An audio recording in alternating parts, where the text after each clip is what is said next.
अच्छा ये बताओ, कैसे यकीन आएगा कि कोई औरत तुम्हें प्यार करती? क्या मतलब?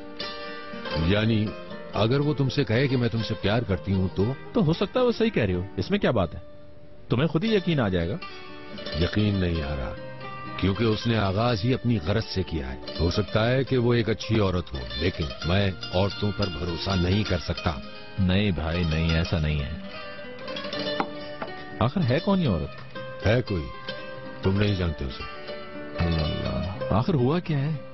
कोई आम सी बात नहीं लग रही मुझे। बहुत बड़ी कीमत अदा की है मैंने।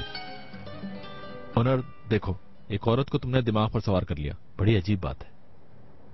तो इसका मतलब है कोई बहुत बड़ी बात हुई है। क्या हुआ है?